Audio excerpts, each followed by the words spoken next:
Para você, qual é o pior pecado que se possa imaginar? É a traição de Judas Iscariotes a Jesus? É o pecado da soberba? O pecado que levou Lúcifer a ser expulso do céu como um raio? É a desobediência direta de Adão e Eva, as instruções de Deus e o consumo do fruto proibido? É Ananias e Safira, que mentiram para o apóstolo Pedro e isso resultou em suas mortes súbitas? Embora todos esses sejam pecados muito graves com enormes consequências, vamos dar uma olhada em vários casos na Bíblia em que o pecado levou Deus a agir. Nos dias de Noé, antes do grande dilúvio, a Bíblia diz isso em Gênesis capítulo 6, versículos 5 e 6. E viu o Senhor que a maldade do homem era grande na terra, e que toda a imaginação dos pensamentos de seu coração era só má continuamente. E arrependeu-se o Senhor de ter feito o homem na terra, e pesou-lhe em seu coração. Imagine o que nos está sendo dito aqui. As pessoas pensavam o mal, imaginavam o mal e se comportavam de forma maligna. E o mal era tão grande que partiu o coração de Deus a tal ponto que ele achou necessário destruir todos os seres vivos. Um outro episódio em que Deus agiu por causa do pecado e do mal que viu foi em Números 16. Um homem chamado Coré liderou uma rebelião contra Moisés e Arão enquanto eles estavam liderando os filhos de Israel.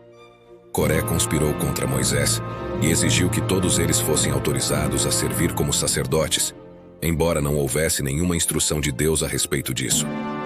A Bíblia nos diz que Coré incitava toda a comunidade contra Moisés e Arão, e todos eles se reuniram na entrada do tabernáculo.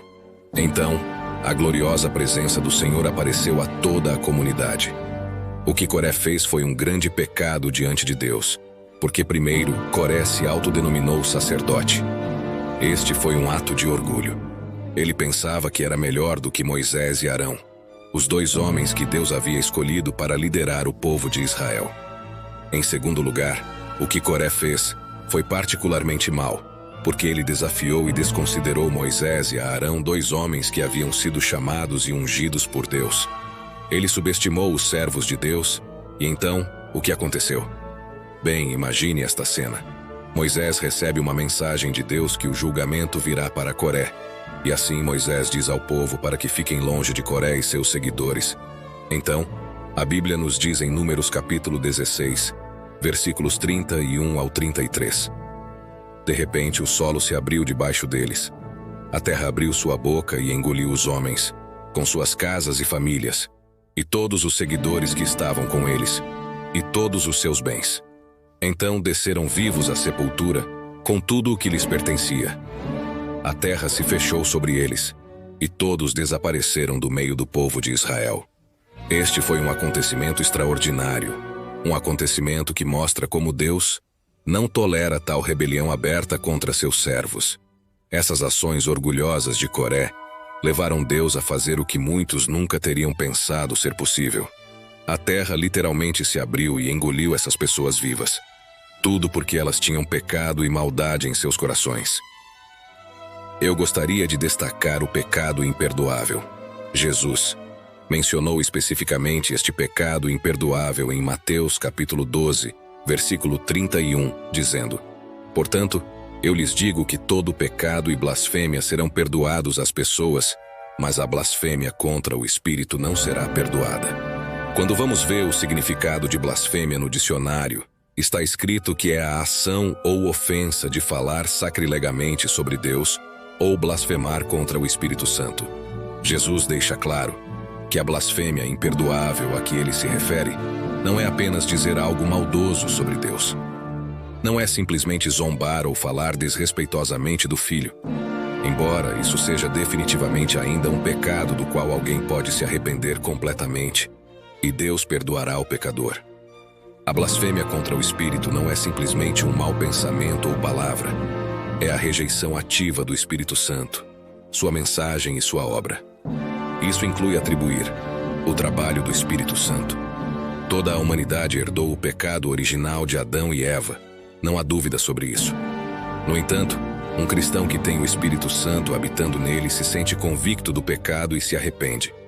Uma pessoa má, que não tem o Espírito de Deus vivendo nela, nem se importa com os pecados que está cometendo. Na verdade, uma pessoa má se vangloria de seu pecado ou se orgulha dele. Como cristãos, precisamos estar conscientes de como vivemos. No agir, no pensar e se comportar de forma a não fazer nenhuma das coisas que Deus detesta. Mas o pecado mais importante que devemos evitar a todo custo é blasfemar contra o Espírito Santo.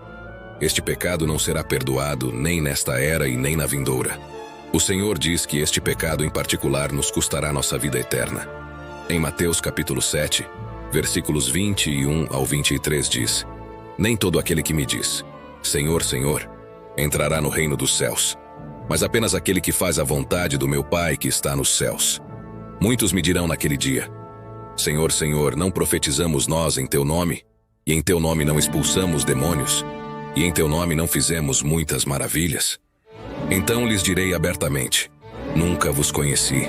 Apartai-vos de mim, vós que praticais a iniquidade. Deus está ciente de que há alguns entre nós que são impostores e hipócritas. E eu me pergunto qual será o destino dos hipócritas na igreja. As pessoas que colocam uma máscara e fingem ser algo que não são. As pessoas que afirmam conhecer e seguir Jesus, mas se comportam de uma maneira que contraria o Senhor.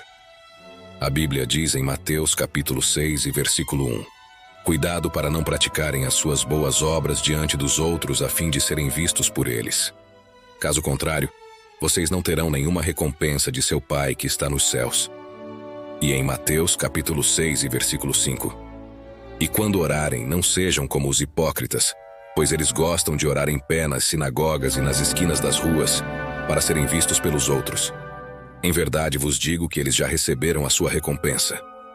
Agora, de modo algum, você deve ser como os hipócritas, com a impressão de que somos nós que podemos julgar e determinar um hipócrita, porque no final das contas é uma questão do coração, e só Deus conhece o coração, mas devemos examinar e julgar a nós mesmos para ter certeza de que não somos os hipócritas mencionados na Bíblia.